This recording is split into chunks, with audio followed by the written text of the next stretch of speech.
नमस्कार मैं संतोष कुमार साहू आपण मान गोटे नूतन भिडियो स्वागत जनावि। बर्तमान जो मैंने खंडपड़ा बीजेडी दलर विधायक प्रार्थी किए हम बोली घोषणा पर अपेक्षा करते बर्तमान अवसान तार घटी जाइए।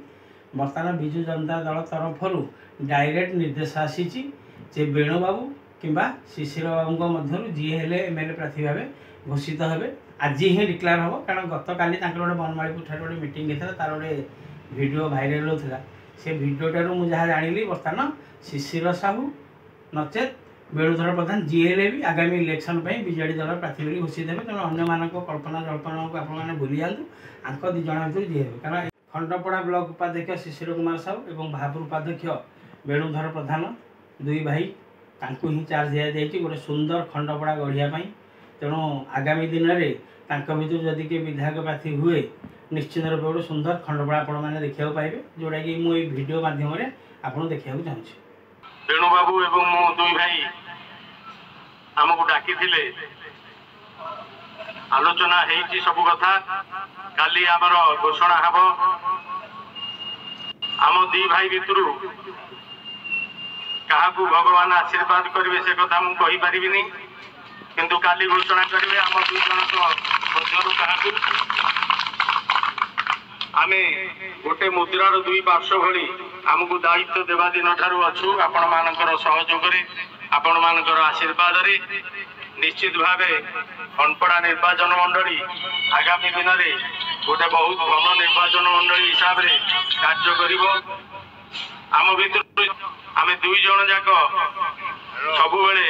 आपण मानक पाखे समान उत्तरदायी रहिबु ए प्रतिश्रुति जगन्नाथ पाखे शपथ करी कहूँ आम शपथ नहीं आपण मानकर निश्चित भाव सेवा करूँ क्या पातर अंतर करूँ ना समस्त को एकाठी करी समस्त को सांगरे नहीं ये निर्वाचन मंडली उन्नति एवं यही निर्वाचन मंडली समस्त जनसाधारण सेवा करने आम प्रतिश्रुति दौचु। मो पछरे सान भाई वेणु भाई कहे एतिकी आपण माने आम पाखे आम उपर भरोसा रखु आशीर्वाद करंतु सेवा करिवार सुजोग देइछंती दीर्घ 20 वर्ष धरी मते मु आपण मान पाखे अच्छी एमती रही आपण मान सहित सब संपर्क रखी विजु जनता दल सब मान्यवर लोकप्रिय मुख्यमंत्री मान्यवर श्रीयुक्त नवीन पट्टनायक महोदय सारा ओडिशार विकास को जो भाई आगे नहीं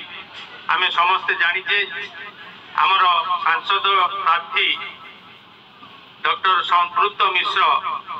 घोषणा नाम हो सारी तेणु अन्य निर्वाचन मंडली से जाकर निर्वाचनी प्रचार आरंभ करमर डेरी हो जाऊँगी तेणु आमको दुई भाई को दायित्व दि जाए 1 तारिख दिन आम निर्वाचन मंडली की आम स्वागत करी आमर गोटे कार्यक्रम रखीचु।